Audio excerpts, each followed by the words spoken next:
vossa face, Senhor, resplandeça sobre nós.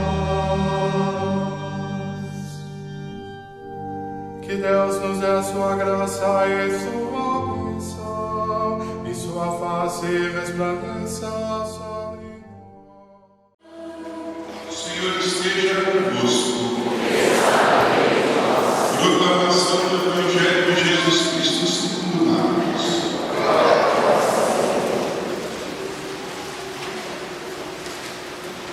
Naquele tempo, Jesus saiu de novo da região de Tiro, passou por Sidônia e continuou até o mar da Galileia, atravessando a região da Decápolis. Trouxeram então um homem surdo que falava com dificuldade e pediram que Jesus lhe impusesse a mão. Jesus afastou-se com o homem para fora da multidão. Em seguida colocou os dedos nos seus ouvidos, cuspiu e com a saliva tocou a língua dele. Olhando para o céu, suspirou e disse: Éfata, que quer dizer abre-te. Imediatamente os seus ouvidos se abriram, sua língua se soltou e ele começou a falar sem dificuldade. Jesus recomendou com insistência que não contassem a ninguém. Mas quanto mais ele recomendava, mais eles julgavam. Muito impressionados diziam: ele tem feito bem todas as coisas. Aos surdos faz ouvir, aos mudos falar.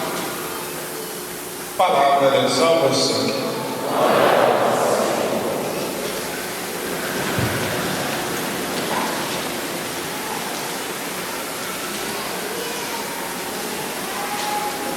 Queridos irmãos e irmãs, hoje a nossa liturgia da palavra, poderíamos falar de muitas coisas, mas eu gostaria de tratar de duas coisas concretamente. Primeira, aquilo que nos traz a segunda leitura. Estamos escutando São Tiago dizer que Deus não faz acepção de pessoas. Deus, na verdade, acolhe a todos.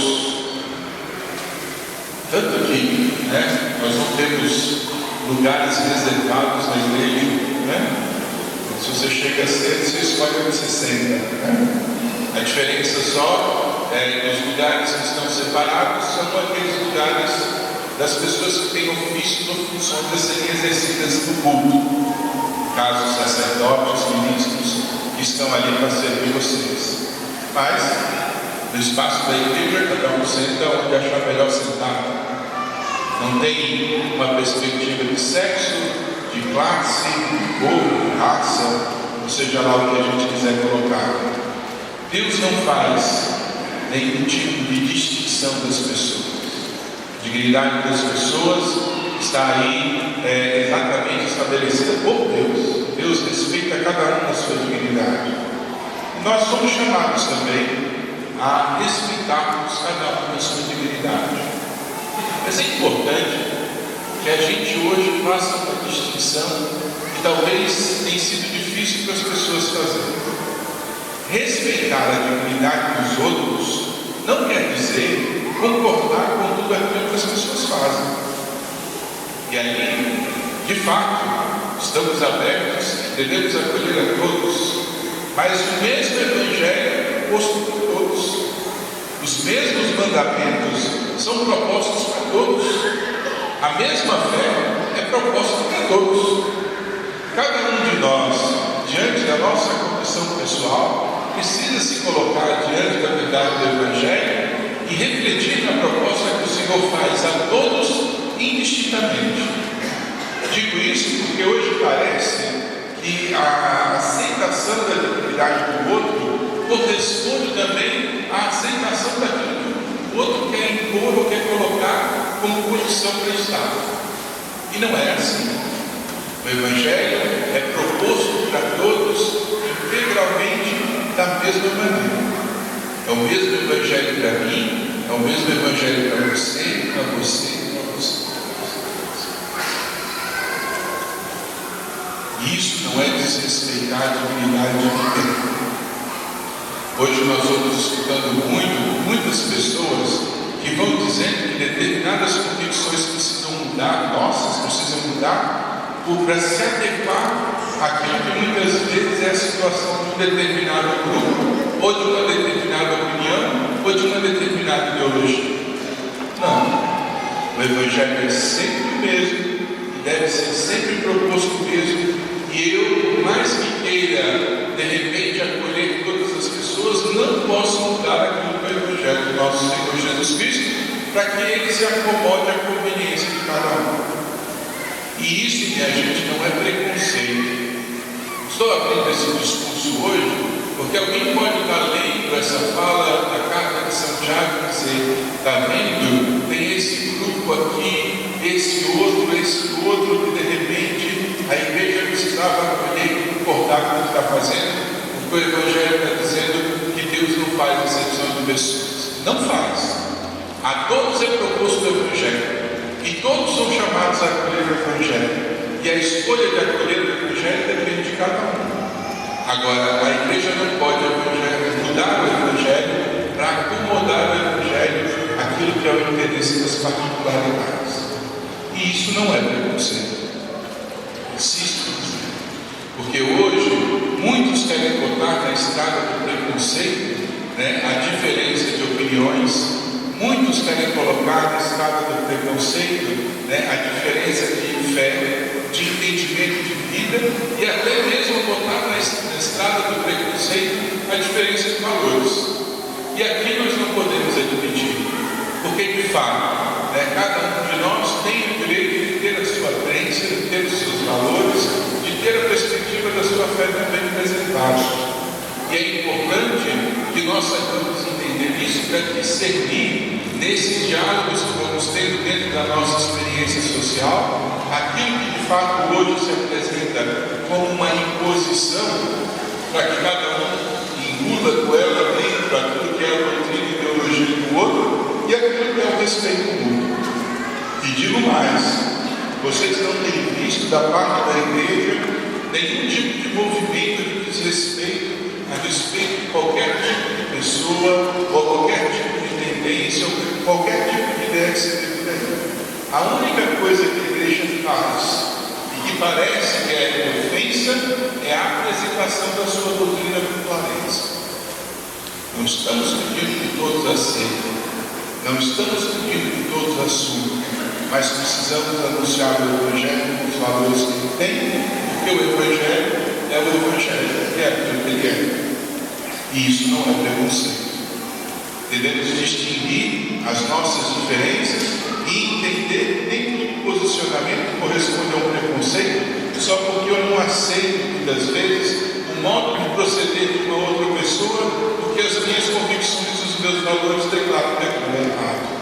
Mas isso também não dá o direito a mim de ir lá, bater nessa pessoa e agredir ou fazer o que quer que seja, que nós não fazemos. E é importante que a gente saiba dizer que A é A, B é B e C é C. E essas distinções são importantes até para o nosso convívio social. Hoje há uma certa dificuldade de compreender essas relações e, por conta disso, também uma dificuldade de estabelecer relações sadias, onde nós aprendemos a conviver com aquilo que é diferente do que nós temos.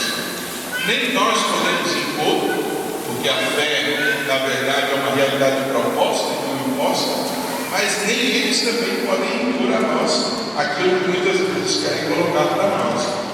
Então, saibamos realmente reconhecer a dignidade de todos e respeitar as diferenças, cada um dentro daquilo que é o seu espaço também de vida, de fé e valor.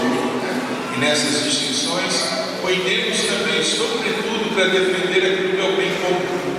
Aquilo que é importante para o crescimento da sociedade e aquilo que deve ser reconhecido como valor, porque parte da verdade objetiva e não simplesmente das subjetividades que encontramos por aí. Então, eu queria primeiro abrir esse discurso, porque eu já estou muito cansado de ouvir gente que chega por aqui, muitas vezes, até evocando o coitado do Papa Francisco, querendo mudar toda a estrutura da igreja, como se a igreja não já fizesse há muito tempo aquilo que ela precisa fazer sempre. E coitado do Papa Francisco vira de escudo de todo mundo que quer justificar o modo como vive a sua vida. Ok? Então, assim, essa semana no Jornal Nacional eu fiquei impressionado ou com a ignorância ou com a malícia da informação dada. Então, o Papa Francisco disse que as mulheres que cometeram um aborto e pedirem perdão têm que ser perdoadas. Bom, é verdade, desde sempre.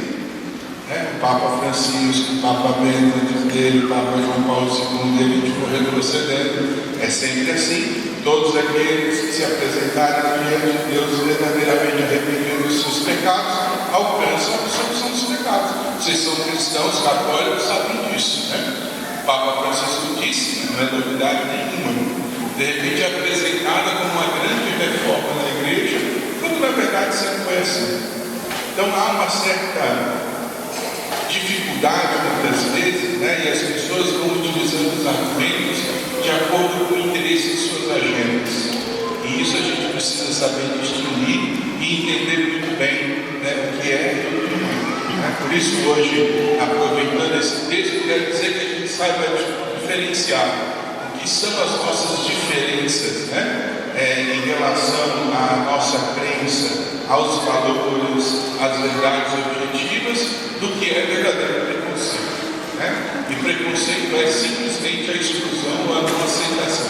Sendo que o Evangelho é proposto a todos. Todos são chamados a acolher a experiência do Evangelho. E todos aqueles que acolhem sinceramente o Evangelho estão na estrada da salvação. Mas quantos querem, de fato, acolher e abraçar a experiência do Evangelho? É isso que muitas vezes nós não sabemos dizer. Essa era a primeira coisa que eu queria dizer. E a segunda coisa que eu queria dizer está no Evangelho, na primeira leitura, porque na primeira leitura o profeta Isaías nos fala justamente de que há de vir a solução de todas as coisas.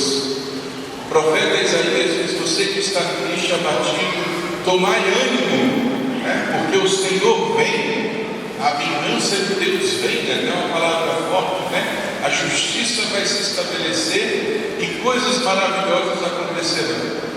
Esse anúncio do profeta Isaías, na verdade, é o anúncio do Cristo Jesus, que hoje no Evangelho faz o surdo escutar e faz ele que era dificuldade de falar perfeitamente. O surdo mudo do Evangelho, de alguma maneira, serve de sinal para esse Cristo que venha ao encontro de todos aqueles que estão desanimados e desamparados. Nós precisamos abrir o nosso coração para esse Senhor que vem e nos convida a comunhão com Ele. E é bonito olhar hoje para a experiência do Evangelho, olhar para a profecia de Isaías e de ter a certeza no nosso coração que o Senhor vem ao nosso encontro. O Cristo, meu irmão e minha irmã, é a resposta para a sua dificuldade. O Cristo é a resposta para a tua doença.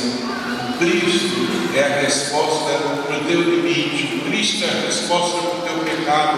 O Cristo é a graça que nos conduz à verdadeira plenitude. E todo aquele que olhar para o Cristo é capaz de encontrar nos dias de hoje a possibilidade também da sua salvação. Portanto, você que está triste e abatido, você que está aí, de repente, carregando o peso do mundo nas suas costas, você que se encontra enfermo, você que passa por qualquer tipo de dificuldade, qual é a resposta que o profeta Isaías esperava e que hoje nós podemos dar? O Cristo responde a todas as nossas angústias. Digo que o Papa João Paulo II, na Redemptorum, já dizia que o Cristo é aquele que revela ao homem o próprio homem. E nós precisamos, de alguma maneira, confiar que no Cristo achamos as respostas para tudo que nós vivemos e achamos a resposta para tudo que nós precisamos. Diante de Jesus estava hoje um surdo mudo. E o bonito da experiência desse surdo mudo é que quando ele voltou a escutar e quando voltou a falar, a sua escuta e o seu discurso era cheio de Deus. Jesus pedia que ele se continha, mas a palavra de Deus era tão forte na boca desse que foi curado, que eles contavam ainda mais as maravilhas que Jesus realizava. O Evangelho termina dizendo justamente isso. Esse que passou fazendo tudo muito bem, esse é Jesus. E eu gostaria de refletir um pouco, passar para vocês refletirem um pouco sobre isso. Todos nós, pelo menos a maioria de nós, tem a boa capacidade auditiva. Todos nós podemos falar com qualidade, a maioria de nós. E a pergunta é: o que é que nós escutamos e o que é que nós falamos? Nosso ouvido escolhe escutar o quê? Nós não temos a privação ou a impossibilidade, né?